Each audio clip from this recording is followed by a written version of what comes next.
दोस्तों नमस्कार। आज मेरी कलम से एक ऐसे कहानी का निर्माण हुआ है जिस कहानी को सुनकर आप लोगों को अच्छा लगेगा और हम उम्मीद करते हैं कि आपको ये कहानी पसंद आएगा। बहुत बहुत धन्यवाद। मेरी ये कहानी धारावाहिक का सीरीज आज से शुरू हो रहा है और ये कहानी का मूल है धर्म, अधर्म और माता की ममता। तीनों से उत्प्रेरित ये कहानी है। मेरी कहानी धारावाहिक का पहला एपिसोड दोस्तों मैं आपको ममता के विषय में आपसे जागरूक कर रहा हूँ। यही कि ममता क्या है। माँ की ममता दुनिया में सबसे अनुपम है। ऐसी शक्ति है जो अपने बच्चे के लिए ढाल बन जाती है। ऐसा ढाल जिस ढाल का कोई तोड़ नहीं है। इंसान तो छोड़िए, पशु भी इस ममता के डोर से अटूट नहीं है। खतरनाक से खतरनाक जानवर, हिंसक पशु भी इसी ममता के बंधन में बंधी हुई है। एक बाघिन जो दूसरे जानवर के लिए मौत है, अपने बच्चों के लिए ममता की छांव देती है। ऐसी ममता के छांव, जिस ममता के छांव में लोगों को राह मिलता है। दुनिया के सबसे सुरक्षित स्थान है ममता की छांव, यानी माँ का आंचल। और माँ की आंचल जिस पर है उसका कोई भी अहित नहीं कर सकता है। हमारी आज की जो कहानी है एक लाचार माँ की कहानी है जो अपने लाचारी से लड़ रही है और लड़ते हुए अपने बच्चे को पालन पोषण कर रही है। ये कहानी में किसकी भूल है ये मैं नहीं कह सकता। ये भूल शायद परिस्थिति की है या समय की है या किसी एक व्यक्ति विशेष का ये भूल है। ये कहना मेरे लिए भी कठिन है।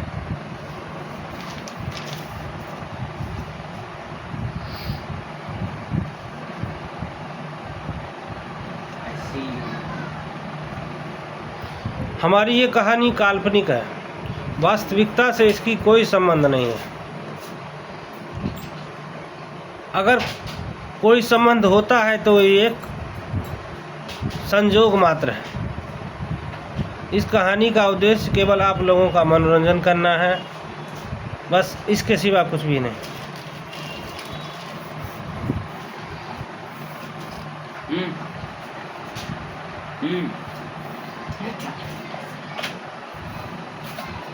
ये कहानी शुरू होता है दिल्ली से। खन्ना परिवार का ये सीन है। खन्ना परिवार की हम बात करें तो खन्ना परिवार की जो सबसे बड़ी है वो है राजलक्ष्मी खन्ना और उसके बेटे विशाल खन्ना। और विशाल खन्ना के भी एक बेटे और एक बेटियां।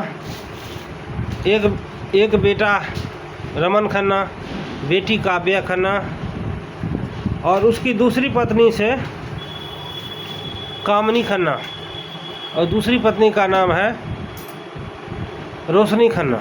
ये 5 परिवार से शुरू होता है कहानी।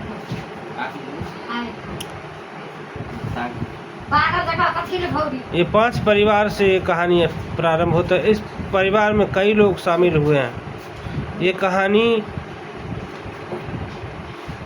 माँ की ममता को प्रेरित करती है और समाज में ये ज्ञान प्रेरित करती है कि माँ का स्थान भगवान से ही ऊपर क्यों है। भगवान हर जगह नहीं पहुँच सकते, इसलिए संसार में माँ आई। माँ भगवान का ही अवतार है और इसीलिए माँ कितने दुख सहकर अपने बच्चे को पालती है। हमारी कहानी यही सिखाती है। आज जो हमारी कहानी का ये पात्र है जिसकी चर्चा हमने किया है, ये योजना बनाते हैं कि हम गंगा स्नान और शिव जी के दर्शन करने काशी विश्वनाथ जाएंगे कि दर्शन करने के लिए बनारसी आएंगे। और बनारसी जाने के लिए अपने वो मैनेजर सुरेश से कहते हैं, वो टिकट बुक कर देता है। हम अब कहानी को लेकर चलते हैं काशी के उस मरघट गंगा तट पर जहाँ पर शंभुनाथ जी अपने शिष्य के साथ तप कर रहे हैं। और वहाँ पर एक महायज्ञ चल रहा है, दैविक यज्ञ चल रहा है।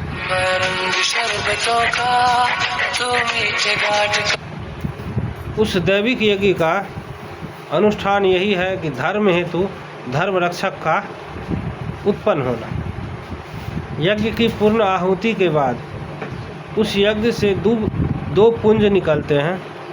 एक पुंज है नीला पुंज और एक है रक्त पुंज यानी लाल पुंज।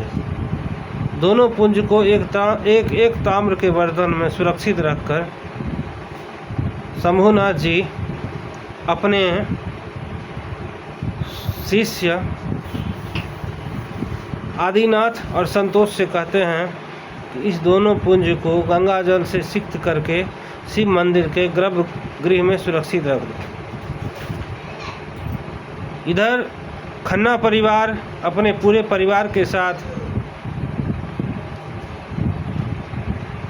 गंगा घाट पर आते हैं, स्नान सब करके शिव पूजन करते हैं। सभी जहाँ जिसको जाना होता है वहाँ जाते। काव्या अपने होटल तारा होटल जाने की इच्छा जताते हैं, जिस होटल में वो रुकी हुई थी, रेस्टोरेंट में जाने की इच्छा जताती है। तो उसके पिता कहते हैं हाँ तुम जाओ। वो वहाँ से निकलती है। इधर आदिनाथ और संतोष गंगा जल छिड़क करके उस पात्र को लेकर मंदिर की ओर बढ़ रहा था और काव्या मंदिर से होटल की तरफ जा रहा था। दोनों का रास्ता एक ही था, एक आ रहा था एक जा रहा था। एक जा रही थी या एक आ रहा था, सॉरी इसमें कुछ त्रुटि हो तो। आदिनाथ गीत गुनगुनाता हुआ आगे बढ़ रहा था। आगे बढ़ने पर उसने जैसे ही काव्या को देखा, काव्या का उम्र मात्र 16 वर्ष की थी, इतनी खूबसूरत थी। उसको देखकर वो तो एक चक होकर उसी को देखने लगा। वो चल रहा है कि रुका हुआ है ये भूल गया वो, और उसी चक्कर में वो काव्या से टकरा गई। काव्या से टकराने के बाद वो दिव्य पुंज वाला जो पात्र था उसके हाथ में वो नीचे गिर गया और उसमें से दिव्य पुंज निकला और वो दिव्य पुंज काव्या के शरीर में प्रवेश कर गया और अदृश्य हो गया। इतने तीव्र प्रकाश हुए कि उन वहाँ पर जो थे उस सब का नेत्र भी अवरोधित हो गया। काव्या से कुछ दूरी पर रंभा नाम की एक औरत थी जो प्रेग्नेंट थी, उस पर भी उसका प्रभाव कुछ पड़ा हो, लेकिन वो नाम मात्र का था। वो शक्ति काव्या के अंदर में इसके बाद काव्या के बॉडीगार्ड ने संतोष और आदिनाथ को अच्छे से पिटाई भी किया। उन दोनों ने माफ़ी मांगा और अपने रास्ते निकल गया। काव्या होटल आई। होटल में कुछ उसे अजीब सी फीलिंग हुई। उस फीलिंग के बाद धीरे धीरे उसमें कुछ बदलाव हुआ, लेकिन उसको नज़रअंदाज करते हुए छोड़ दिया, उसको भूल गया। समय बीता, 2 महीना बीत चुका था। अब वो दिल्ली में थी। उसका तबीयत कुछ अब अस्वस्थ रहने लगा। तो वो जब हॉस्पिटल पहुंची, अंजलि नाम की एक डॉक्टर थी, उससे चेकअप कराया, गायनोलॉजिस्ट थी। उन्होंने जो इसको चेकअप किया तो पाया कि वो तो प्रेग्नेंट है। अब काव्या के पैरों के नीचे ज़मीन खिसक गई। भाई मैं प्रेग्नेंट कैसे हो सकती हूँ? मेरा तो किसी के साथ कोई रिलेशन नहीं था। प्रेग्नेंट होने का तो कोई सवाल ही उत्पन्न नहीं होता। ये क्या हो रहा है मेरे साथ? वो ये सोचकर पछता रही थी कि मैं क्यों गया काशी, क्यों गया बनारस। हालांकि वो जाने के लिए शुरू में तैयार नहीं थी, बाद में अपनी दादी राजलक्ष्मी के कहने पर भी गई थी। लेकिन उसको इतना बड़ा झटका लगा कि वो बेहोश हो गई। और जब उसकी आंख खुली तो उन्होंने देखा एक तरफ उसके पिता विशाल जी खड़े थे और दूसरी तरफ उसकी सौतेली माँ रोशनी। और जैसे ही उन्होंने आँख खोला उसके गाल पर 2 चमेटा एक साथ चाटा लगा। इतने ज़बरदस्त चाटा लगा कि फिर वो बेहोशी की कगार में चली गई। फिर जब होश आया तो वहाँ पर राज लक्ष्मी जी पहुँच चुकी थी। उन्होंने मामला को संभाल लिया था। राजलक्ष्मी ने पूछा, बेटी ये क्या हो गया? उन्होंने समझाया, दादी हमारे साथ जो हुआ है वो कोई प्राकृतिक नहीं है, क्योंकि मेरे किसी से कोई संबंध नहीं है। इसमें क्या हुआ मेरे साथ मेरे समझ से बाहर है। क्या था, अपनी कलंक को छुपाने के लिए विशाल खन्ना ने अपनी बेटी को घर ले आया और प्लान ये बनाया इसको अवर्सन कर दिया जाए। लेकिन कोई भी घटना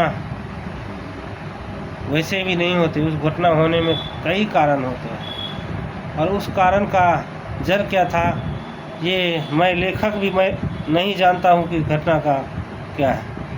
लेकिन असली वजह ये है कि ये जो हुआ है उससे संसार का कल्याण निहित है। उन्होंने ये निश्चय किया कि इस बच्चे को एबॉर्ट करा दिया जाए, क्योंकि उस समय काव्या की उम्र 16 वर्ष की थी, वो नाबालिग थी। और उस समय कोई भी बाप नहीं चाहेगी कि उसकी बेटी माँ बने, वो कैसे चाहेंगे। उसको एबॉर्शन करवाने के लिए हॉस्पिटल ले जाया गया।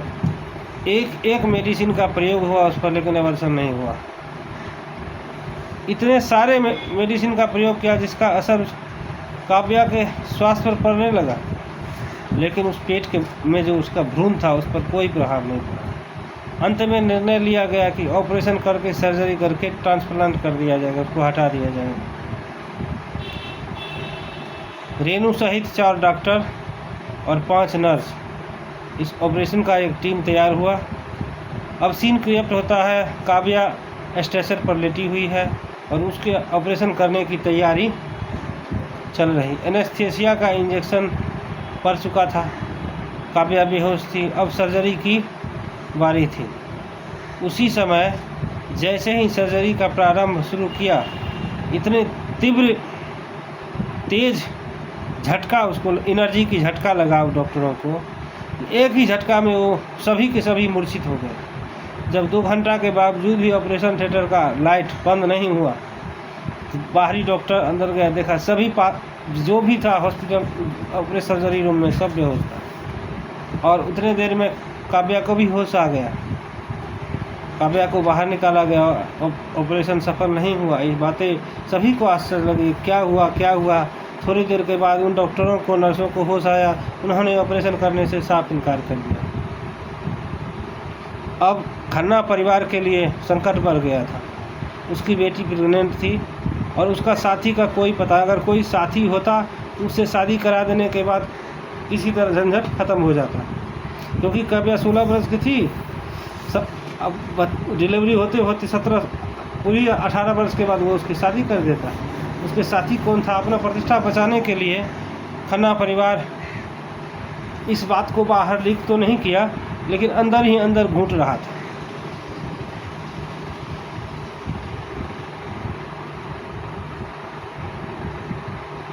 एक दिन रात्रि का समय था, काव्या सोई हुई थी और राजलक्ष्मी जी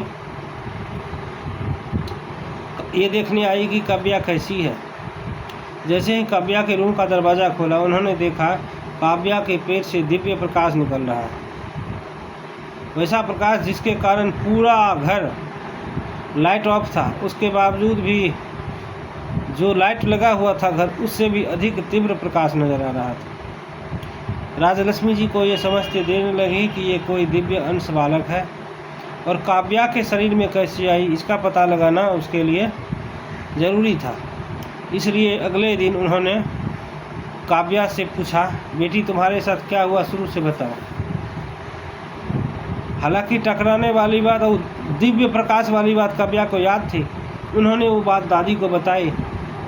उन्होंने कहा, इस बात को पता लगाने के लिए हमें काशी जाना होगा, लेकिन अगर वो काशी चली जाएगी तो काव्या की सौतेली माँ काव्या को जीने नहीं देगी। ये बात उसे मालूम था।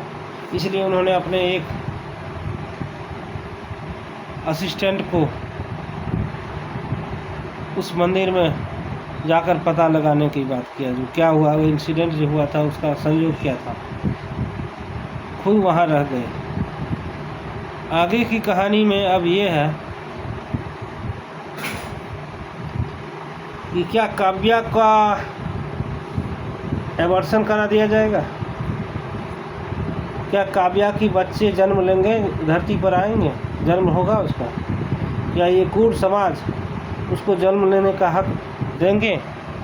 और आगे की कहानी क्या होगी इस देखने के लिए आप अगले अंक का इंतजार करिए। तब तक के लिए नमस्कार।